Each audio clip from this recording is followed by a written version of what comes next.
Hello everyone, myself Mukesh Kumar Tiwari from LPM Public School. Dear student, I have talked about for the different types of the law of chemical combination in my previous video. Now from today we have to start a new topic, and this topic is very important to all of you. And you can solve a number of numerical problem from this topic. So let's start. Today's topic is how to calculate the molecular mass and the percentage composition. So let's start. The things is how to calculate the molecular mass. As you know that molecular mass to calculate, but once again we have to discuss here that how to calculate the molecular mass. Clear? How to calculate molar mass और molecular mass, ये topic बहुत ही important है।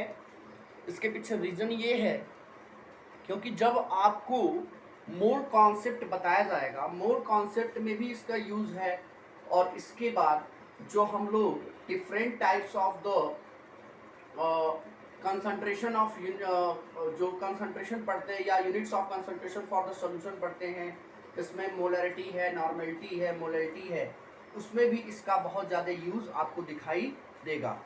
तो आप इसके बारे में थोड़ा बहुत जानकारी आपके पास है, लेकिन मैं चाह रहा हूँ कि यहाँ पर आपको फिर से एक बार हम इसको मतलब ये रिबूट हो जाएगा आपके लिए, तो आपको समझ में आना शुरू हो जाएगा।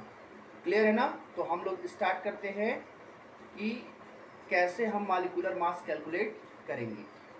चलिए, स्टार्टिंग पॉइंट हमारा है, मान लीजिए अगर कोई मॉलिक्यूल्स आपको दिया गया और उस मॉलिक्यूल्स का आपको मॉलिक्यूलर मास फाइंड आउट करना है, तो कैसे हम करेंगे? ठीक है ना? जैसे मान लीजिए थोड़ा सा ये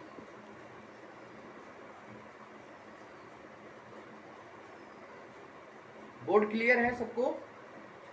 चलिए, जैसे मान लीजिए मैं एक मॉलिक्यूल यहाँ लिख रहा हूँ H2SO4। H2SO4 का नेम आप जान रहे हो, ये है सल्फ्यूरिक एसिड, और इस सल्फ्यूरिक एसिड का हमें फाइंड करना है मोलर मास कितना होगा। तो इसका मोलर मास फाइंड करने के लिए सबसे पहले आपको ये पता होना चाहिए कि ये जो सल्फ्यूरिक एसिड है इसमें एलिमेंट कौन कौन से हैं। तो आप देख रहे हो कि सल्फ्यूरिक एसिड में 3 एलिमेंट है, एक हमारा हाइड्रोजन है, एक है सल्फर और एक है ऑक्सीजन। एलिमेंट्स 3 है, हाइड्रोजन, सल्फर एंड ऑक्सीजन। अब इस हाइड्रोजन एलिमेंट के कितने एटम हैं तो लिखेंगे 2, सल्फर के कितने एटम हैं तो लिखेंगे 1, ऑक्सीजन के कितने एटम हैं तो लिखेंगे 4। ये सब हमने सब एटम लिख दिया है। अब आपको पता है कि हर एक एलिमेंट का अपना एक एटॉमिक मास होता है, और जो एटॉमिक मास होगा वही उसके एटम का भी एटॉमिक मास होगा। यानी यहाँ 2 × 1 हो जाएगा, क्योंकि हाइड्रोजन का एटॉमिक मास 1 होता है, तो 2 × 1 2। सल्फर का होता है 32, 16 एटॉमिक नंबर होता है, 32 एटॉमिक मास होगा, तो 1 × 32 32 हो जाएगा। ऑक्सीजन का 16 होता है, तो ये हो जाएगा 64। अब हम टोटल को ऐड करेंगे, तो टोटल जब हम ऐड करेंगे तो ये हो जाएगा 2 2 4 4 8 एंड 6 3 9, यानी 98 U जो है यूनिफाइड मास होता है, यानी इसका मोलर मास कितना हो जाएगा 98 U। तो इस तरह से हम मोलर मास फाइंड आउट कर लेंगे। क्लियर है ना? आई थिंक आपको ये मोलर मास कैलकुलेट करने के लिए समझ में आ रहा होगा। एक थोड़ा सा हम बड़ा एग्जाम्पल कंसीडर करेंगे जिसमें क्रिस्टलाइन वाटर मॉलिक्यूल भी प्रेजेंट हो। जैसे मान लीजिए आपको दिया गया हो Na2CO3 × 10H2O, Na2CO3 × 10H2O, तो हम 10H2O का अलग से फाइंड कर लेंगे। आपको पता है कि H2O जो है, H2O में 2 एलिमेंट है, हाइड्रोजन और ऑक्सीजन। ठीक है ना? हाइड्रोजन के इसमें 2 एटम हैं और ऑक्सीजन के यहाँ पर 1 एटम है, तो 2 × 1 यहाँ हो जाएगा 2, 1 × 16 हो जाएगा 16, दोनों को ऐड करेंगे तो 18। यानी वाटर का जो मोलर मास होता है एक मॉलिक्यूल जो वाटर का है 18 U होगा। तो यहाँ 10 का कितना हो जाएगा, तो 10 इंटू 18 आप कर लोगे तो हो जाएगा 118। अब इसको साइड में हम बाद में करेंगे। यहाँ पर Na2CO3 में आपको 3 एलिमेंट दिखाई दे रहे हैं, सोडियम है, कार्बन है और ऑक्सीजन है। सोडियम के कितने एटम हैं, 2, कार्बन के 1, ऑक्सीजन के 3। सोडियम के एक एलिमेंट्स का एटॉमिक मास होता है 23, तो 23 लिख दीजिए, इसका 12 होगा, 12 लिख दीजिए, इसका 16 होगा, 16 लिख दीजिए। अब इसको हम यहाँ पर लिख रहे हैं, ये 46 हो जाएगा, ये 12 हो जाएगा और ये 48 हो जाएगा। यानी ये 48 और 12 मिलके 60 हो जाएगा। और उसके बाद जब हम उसमें ऐड करेंगे, कितना 46, तो ये हो जाएगा 106।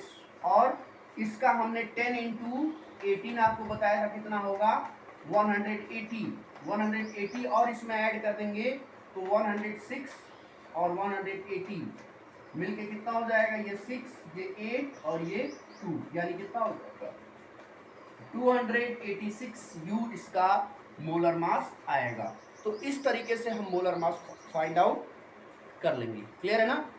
अब हम बात करेंगे percentage composition, how to calculate the percentage composition.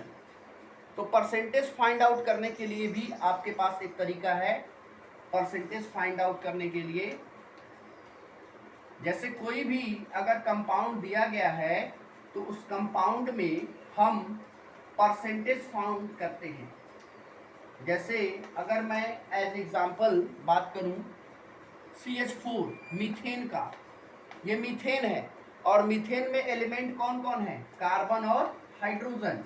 तो हमें परसेंटेज किसका किसका फाइंड करना है, कार्बन का परसेंटेज और हाइड्रोजन का परसेंटेज। यानी किसी भी कंपाउंड में अगर आपको उसका परसेंटेज कंपोजिशन पूछा जाए तो आप ये सोचो, ये करोगे कि उसमें जो भी एलिमेंट्स हैं उनका आपको परसेंटेज फाइंड आउट करना है। तो परसेंटेज फाइंड आउट करने से पहले आप उसका मोलर मास फाइंड करोगे। तो मोलर मास के लिए मैंने बताया कि 2 एलिमेंट कार्बन और हाइड्रोजन है। कार्बन के 1 एटम है, हाइड्रोजन के 4 एटम है, तो 1 इंटू 12, ये 12 हो जाएगा और ये 1 इंटू 4 हो जाएगा। दोनों को ऐड करेंगे 16, यानी मीथेन का जो मोलर मास आ रहा है 16 U आएगा। अब हमें कार्बन का परसेंटेज निकालने के लिए percentage of carbon is equal to हो जाएगा, इसमें कितने कार्बन एटम है, तो 1 है, 1 इंटू 12, कार्बन का एटम मास 12 होगा और मीथेन का मोलर मास आया है 16, यानी 1 इंटू 12 अपॉन 16 इंटू 100। इस पूरे को सॉल्व करेंगे, तो पूरे को जब सॉल्व करेंगे तो आपको आंसर मिल जाएगा यहाँ पर कितना, ऊपर हो जाएगा 1200 और नीचे हो जाएगा 16। ठीक है ना। अब इसको आप यहाँ से डिवाइड कर लेंगे, तो 16 7 जा कितना हो जाएगा, यहाँ पर ये आई थिंक 75 के नियरेस्ट आएगा कार्बन का परसेंटेज। क्लियर है ना। अब यहाँ से अगर हम हाइड्रोजन का परसेंटेज फाइंड करना हो तो हाइड्रोजन का परसेंटेज फाइंड करने के लिए हम करेंगे क्या, percentage of hydrogen is equal to, hydrogen यहाँ पर 4 है और हाइड्रोजन का एटॉमिक मास 1 होता है, यानी 4 इंटू 1 अपॉन 16 इंटू 100। तो इसको आप लिख सकते हैं 4 अपॉन 16 इंटू 100 का मतलब ये हो जाएगा 4 और ये हो जाएगा 25, यानी परसेंटेज ऑफ हाइड्रोजन यहाँ कितना आएगा, 25%। तो इस तरह से हमें परसेंटेज कंपोजिशन फाइंड आउट करना रहता है किसी भी कंपाउंड में। क्लियर है ना। अब आपको परसेंटेज कंपोजिशन, मान लीजिए आपसे क्वेश्चन दे दिया गया कि find out the percentage composition of copper sulphate CuSO4। तो CuSO4 में आप पहले नोट करोगे इसमें कौन कौन सा एलिमेंट है, तो इसमें एलिमेंट है कॉपर, फिर सल्फर और फिर ऑक्सीजन। इन तीनों का 1 बाय 1 आप क्या फाइंड कर लोगे, परसेंटेज फाइंड कर लोगे। तो सबसे पहले इसका आप मोलर मास निकालोगे और मोलर मास निकालने के बाद ही इसका परसेंटेज आप फाइंड करोगे। ठीक है ना। तो जैसे कॉपर का आप देख रहे हो, इसमें कॉपर का 1 एटम है, सल्फर का 1 है, ऑक्सीजन का 4 है। कॉपर का होता है 63.5, सल्फर का होता है 32, ऑक्सीजन का होता है 16। क्लियर? इस पूरे को सॉल्व कर लीजिए तो 63.5, ये हो जाएगा 32 और ये हो जाएगा 64। इसको ऐड कर लीजिए तो ये 4, ये 0.5 तो वैसे ही आ जाएगा। 4 to 6 और 1 9, 6 3 9, 9 और 6 15, यानी इसका मोलर मास कितना आ जाएगा 159.5 U। क्लियर है ना? तो इस तरीके से आप इसका यहाँ से आप परसेंटेज फाइंड आउट कर सकते हैं। कॉपर का अलग, सल्फर का अलग और ऑक्सीजन का अलग। तो ये था परसेंटेज, कंपोजिशन और मोलर मास फाइंड करने के तरीके। अब जो हमारा अगला टॉपिक है वो है फार्मूला ऑफ कंपाउंड। कोई भी कंपाउंड अगर दिया गया हो तो किसी भी कंपाउंड के हम स्पेशली 3 फार्मूलास लिखते हैं। एक होता है उसका पहले उसका हम लिखते हैं एम्पिरिकल फार्मूला, फिर उसका लिखते हैं मॉलिक्यूलर फार्मूला और लास्ट में उसका लिखते हैं स्ट्रक्चरल फार्मूला। यानी अगर हम फार्मूला ऑफ द कंपाउंड कहें, फार्मूला ऑफ कंपाउंड, किसी भी कंपाउंड्स के, चाहे वो ऑर्गेनिक कंपाउंड हो चाहे वो इनऑर्गेनिक कंपाउंड हो, इस कंपाउंड के 3 फार्मूले हम लिखते हैं, 1 2 3। सबसे पहला जो फार्मूला होता है वो होता है एम्पिरिकल फार्मूला, एम्पिरिकल फार्मूला। दूसरा जो होता है उसको हम कहते हैं मॉलिक्यूलर फार्मूला, एम्पिरिकल फार्मूला, उसके बाद मॉलिक्यूलर फार्मूला और लास्ट में आता है स्ट्रक्चरल फार्मूला, स्ट्रक्चरल फार्मूला। अब इन तीनों में डिफरेंस क्या होता है इसको हम 1 by 1 कंसीडर करेंगे। क्लियर है ना? तो सबसे पहले हम बात करते हैं एम्पिरिकल फार्मूला के बारे में। एम्पिरिकल फार्मूला, किसी भी गिवन कंपाउंड में, इन ए गिवन कंपाउंड जो हम कार्बन, जो भी एलिमेंट्स हैं, एलिमेंट्स का जो हम रेशियो फाइंड करते हैं, उसके मास का, एलिमेंट्स के जो मास होते हैं उसके रेशियो को जो हम फाइंड करते हैं, वही फार्मूला जो होता है उसका एम्पिरिकल फार्मूला होता है। क्लियर है ना? जैसे अगर मैं किसी कंपाउंड का एम्पिरिकल फार्मूला अगर बनाकर आपको बताऊं तो यहाँ से आप समझने की कोशिश करिएगा। ठीक है ना? जैसे मान लीजिए एक कंपाउंड आपको दिया गया है ग्लूकोज। ग्लूकोज, ग्लूकोज का फार्मूला होता है C6H12O6। ये ग्लूकोज का होता है मॉलिक्यूलर फार्मूला। अब मॉलिक्यूलर फार्मूला क्या है? Molecular formula is that formula which gives the complete information about the total number of atoms of the element present in the given compound। ठीक है ना? यानी किसी भी कंपाउंड में किसी एलिमेंट्स के कितने नंबर ऑफ एटम प्रेजेंट होंगे, ये हमें कौन बताता है? Molecular formula. यानी total number of atom present, कितना नंबर ऑफ एटम प्रेजेंट होते हैं पर्टिकुलर एलिमेंट्स के, वो होता है मॉलिक्यूलर फार्मूला। जैसे मान लीजिए इसमें कार्बन के 6 एटम है, हाइड्रोजन के 12 एटम है और ऑक्सीजन के 6 एटम है। दैट इज ये मॉलिक्यूलर फार्मूला। लेकिन हम बात कर रहे हैं एम्पिरिकल फार्मूला। तो किसी भी कंपाउंड का अगर मॉलिक्यूलर फार्मूला आपको पता है तो मॉलिक्यूलर फार्मूला से उसका एम्पिरिकल फार्मूला कैसे बनाते हैं, यहाँ से आपको मैं बता रहा हूँ। इसमें आपको पहले 3 एलिमेंट दिया गया है, कार्बन, हाइड्रोजन और ऑक्सीजन। ठीक है ना? Total number of carbon atom कितने हैं? 6 हैं। Total number of hydrogen atom कितने हैं? 12 है। ऑक्सीजन कितने हैं? 6 हैं। यानी रेशियो कितने का बन रहा है? 6:12:6। अब इसको हम सिंप्लीफाई करेंगे तो सिंप्लीफाई करने पर ये 1 हो जाएगा, ये 2 हो जाएगा और ये भी 1 हो जाएगा। यानी यहाँ पर अब आप ध्यान से देखिएगा कि इसमें कार्बन 1 है, हाइड्रोजन 2 है, ऑक्सीजन 1 है। यानी ग्लूकोज का जो एम्पिरिकल फार्मूला हो जाएगा वो हो जाएगा CH2O।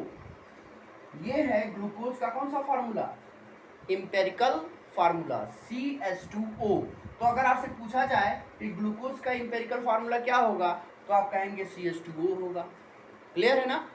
ऐसे ही कुछ और कंपाउंड्स अगर आपसे एग्जाम्पल के तौर पर उसका इंपेरिकल फार्मूला अगर आपसे पूछा जाए तो आप कैसे बनाएंगे। एक और एग्जाम्पल देता हूं, C2H4, यह है इथाइलिन और इथीन। इथाइलिन में या इथाइलिन का अगर आपको इंपेरिकल फार्मूला बताना हो तो क्या करेंगे, इथाइलिन में पहले दो एलिमेंट है, कार्बन और हाइड्रोजन। कार्बन यहाँ पर 2 है और हाइड्रोजन यहाँ पर 4 है। तो जब हम इसका सिंपलेस्ट फॉर्म बनाएंगे तो 1:2 आ जाएगा। यानी यहाँ पर इसका जो इंपेरिकल फार्मूला बन रहा है वो क्या है, CH2। यानी CH2 जो है वो क्या है, इथाइलिन का इंपेरिकल फार्मूला है। तो इस तरह से अगर किसी कंपाउंड का मॉलिक्यूलर फार्मूला अगर आपको दिया गया हो तो उसका आप इंपेरिकल फार्मूला बड़ा इजी वे में बना लेंगे। लेकिन अगर किसी कंपाउंड का मॉलिक्यूलर फार्मूला आपको फाइंड आउट करना हो इससे, उसके इंपेरिकल फार्मूला से, तो वहाँ पर चीज़ें थोड़ी सी अलग हो जाती हैं। तो यहाँ पर हमने अभी आपको बताया कुछ और कंपाउंड और एक आध एग्जाम्पल और देख लें, फिर हम लोग बात करेंगे दूसरे टॉपिक के बारे में। हम आपको यहाँ पर बता रहे हैं कि किसी भी कंपाउंड का इंपेरिकल फार्मूला हम कैसे फाइंड आउट करते हैं। तो इंपेरिकल फार्मूला फाइंड आउट करने के लिए मॉलिक्यूलर फार्मूला से हम उसका इंपेरिकल फार्मूला फाइंड आउट कर सकते हैं। तो वही चीज हम आपको यहाँ पर समझा रहे हैं। क्लियर है ना। अभी तक हमने 2 एग्जाम्पल कंसिडर किया है। अब अगला एग्जाम्पल, मान लीजिए आपको CH4 दे दिया गया, ये है मीथेन। अब आपसे पूछा जाए बताइए मीथेन का इंपेरिकल फार्मूला क्या होगा। तो मीथेन में कार्बन और हाइड्रोजन है 1 और ये 4, तो इसका कोई सिंपलेस्ट फॉर्म बनेगा नहीं। तो इसका मतलब मीथेन का मॉलिक्यूलर फार्मूला भी यही होगा और इंपेरिकल फार्मूला भी यही होगा। तो कभी कभी क्या होता है, किसी किसी कंपाउंड या किसी किसी मॉलिक्यूल के मॉलिक्यूलर फार्मूला और इंपेरिकल फार्मूला सेम होते हैं, ठीक है ना। और कभी कभी क्या होता है, 2 से अधिक या 2 और more compound have the same empirical formula, 2 या 2 से अधिक कंपाउंड के इंपेरिकल फार्मूला सेम हो सकते हैं लेकिन मॉलिक्यूलर फार्मूला क्या होंगे, डिफरेंट होंगे, ठीक है ना।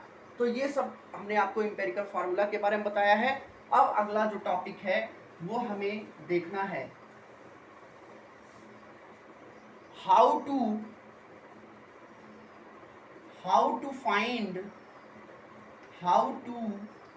फाइंड मॉलिक्यूलर फार्मूला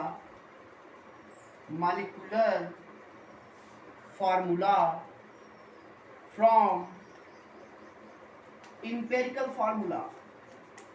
अभी तक हम क्या किए थे, मॉलिक्यूलर फार्मूला से हम इंपेरिकल फार्मूला फाइंड आउट कर रहे थे, लेकिन अब हमें क्या फाइंड करना है, अब हमें फाइंड करना है मॉलिक्यूलर फार्मूला, और वो भी कहाँ से, इंपेरिकल फार्मूला से। तो ऐसे केस में थोड़ा सा आपको कुछ पॉइंट्स नोट करने होंगे और वो पॉइंट्स मैं आपको यहाँ पर 1 बाय 1 बताने जा रहा हूँ। अगर कभी भी किसी भी क्वेश्चन में अगर इंपेरिकल फार्मूला पूछ दिया जाए या सिंपली अगर मॉलिक्यूलर फार्मूला पूछ दिया जाए तो उसके लिए आपको कुछ तरीके यूज करने हैं। अभी जो मैंने बताया वो सब सिंपल तरीका था, अब यहाँ पर तरीका कुछ अलग है। सबसे पहले आपको ये पता होना चाहिए कि जिस भी कंपाउंड का आपको इंपेरिकल फार्मूला फाइंड आउट करना है, जब तक आप इंपेरिकल फार्मूला नहीं फाइंड कर लेंगे तब तक आप मॉलिक्यूलर फार्मूला नहीं बना पाएंगे। तो इंपेरिकल फार्मूला अगर आपको उसका बताना है तो सबसे पहले उस कंपाउंड के जो भी एलिमेंट्स हैं उनका परसेंटेज आपको पता होना चाहिए। यानी सबसे पहला नंबर जो है स्टेप है कि to know about percentage of the element given in the compound. यानी जिस कंपाउंड का हमें इंपेरिकल फार्मूला या मॉलिक्यूलर फार्मूला बताना है उसमें जो भी एलिमेंट्स हैं उनका क्या गिवन होना चाहिए, उनका ये परसेंटेज दिया होना चाहिए, एलिमेंट्स का परसेंटेज दिया होगा, तभी जाके हम उसका इंपेरिकल फार्मूला या मॉलिक्यूलर फार्मूला फाइंड आउट कर सकते हैं। दूसरा स्टेप क्या करेंगे, दूसरा नंबर है to know about the molar mass और vapour density, to know about the molar mass और vapour density of compound. Question में अगर आपको मोलर मास दिया है तब तो ठीक है, अगर नहीं दिया है, अगर वेपर डेंसिटी दिया है तो वेपर डेंसिटी का जो डबल होता है, यानी मोलर मास अगर फाइंड करना है वो भी किससे, वेपर डेंसिटी से, तो वेपर डेंसिटी इज इंटू 1 कर देंगे। जैसे मान लीजिए कार्बन डाइऑक्साइड का मोलर मास होता है 44 और इसका वेपर डेंसिटी होता है 22, तो 22 इंटू 2 करेंगे तो 44 आ जाएगा। तो क्वेश्चन में अगर वेपर डेंसिटी दिया है तो हम मोलर मास निकाल लेंगे, या मोलर मास दिया है तो आप मोलर मास पुट करके क्वेश्चन को सॉल्व करेंगे। यानी पहला स्टेप आपका हो गया कि हमें परसेंटेज पता होना चाहिए, दूसरा उसका मोलर मास पता होना चाहिए, मोलर मास नहीं दिया है तो वेपर डेंसिटी पता होना चाहिए, वेपर डेंसिटी से हम मोलर मास फाइंड कर लेंगे। तीसरा स्टेप क्या है, अगर आपको परसेंटेज दिया है तो आपको ये टेबल पता होना चाहिए, to know about the following tables. अब टेबल क्या है, to know about following table. एक टेबल मैं बनाने जा रहा हूं और इस टेबल के बारे में आपको जानकारी होगी, क्योंकि इस टेबल के ही थ्रू आप एम्पिरिकल फार्मूला फाइंड आउट करेंगे। तो एक टेबल आप बनाएंगे, ये टेबल मैं यहां बना रहा हूं। इस टेबल में कुछ आप मेंशन करेंगे। सबसे पहले आप इसमें लिखेंगे एलिमेंट, कौन कौन सा एलिमेंट दिया गया है, फिर जाके उसका परसेंटेज, क्या उसका परसेंटेज दिया गया है, एलिमेंट्स का, हर एक एलिमेंट्स का क्या परसेंटेज दिया हुआ है। उसके बाद एटॉमिक मास, एटॉमिक मास जो आप जानते हो हर एक एलिमेंट का अपना एक एटॉमिक मास होता है। उसके बाद आपको ग्राम एटम्स फाइंड करने हैं, ग्राम एटम्स के बाद का जो नंबर है वो है एटॉमिक रेशियो,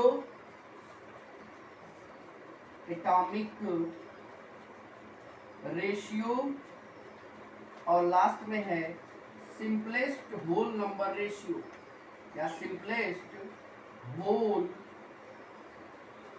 होल नंबर। यानी ये जो टेबल है, इस टेबल का यूज हम किस लिए करेंगे, इस टेबल का यूज हम फाइंड आउट करने, किसका क्या फाइंड आउट करने के लिए करते हैं, specially empirical formula find out करने के लिए हम इस टेबल का यूज करते हैं। क्योंकि इंपेरिकल फार्मूला फाइंड करने के लिए हमें एलिमेंट का परसेंटेज दिया रहेगा, तो उस परसेंटेज वाले डाटा को हम यहाँ पुट करके इस टेबल में हम इंपेरिकल फार्मूला फाइंड आउट करेंगे। और जब इंपेरिकल फार्मूला हमें मिल जाएगा तो उसके बाद हम मॉलिक्यूलर फार्मूला फाइंड करेंगे। अब इसमें हम रखेंगे क्या क्या, ध्यान से सुनिएगा। इसमें जो जो एलिमेंट है वो आप रख देंगे लाइन से। जैसे मान लीजिए एज एग्जांपल मैं बता दे रहा हूँ, कार्बन, हाइड्रोजन, ऑक्सीजन, 3 एलिमेंट दिया गया हो, इसका परसेंटेज मान लो इसका दिया गया है 75%, इसका दिया गया है आपको 20%, ये दिया है 5% आपने रख दिया। इसका 12 होता है एटॉमिक मास, इसका 1 होगा, इसका 16 होगा। क्लियर है ना। इसके बाद आप क्या करेंगे, यहां पर आप देखेंगे, यहां पर आप ग्राम एटम्स फाइंड करने के लिए करते क्या हैं, परसेंटेज को डिवाइड कर देंगे एटॉमिक मास से, ये ध्यान रखेंगे, परसेंटेज को डिवाइड कर देंगे एटॉमिक मास से, ऐसे। क्लियर है ना। तो यहां से आपको जो वैल्यू मिलेगा, सपोज यहाँ x मिल रहा है, यहाँ y मिल रहा है और यहाँ z मिल रहा है, तो आप ध्यान रखेंगे कि x, y और z में कौन सी वैल्यू सबसे स्मॉलेस्ट है, ये चीज ध्यान रखना है।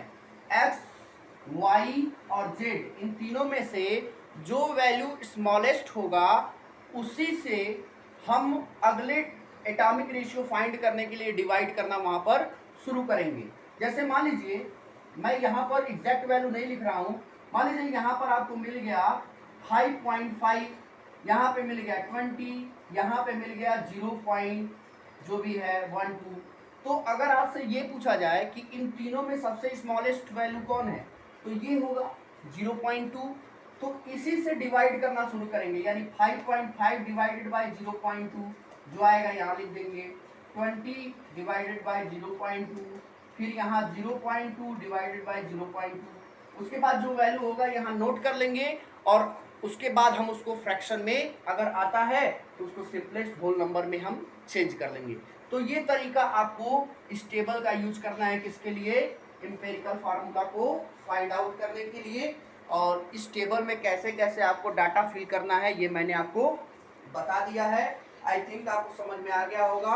अब मैं आपको अपने अगले वीडियो में बताऊंगा कि यहाँ के बाद जो आपको स्टेप फॉलो करने हैं वो कैसे करने हैं, और इससे रिलेटेड मैं आपको एक क्वेश्चन भी बताऊंगा। क्लियर? Thank you.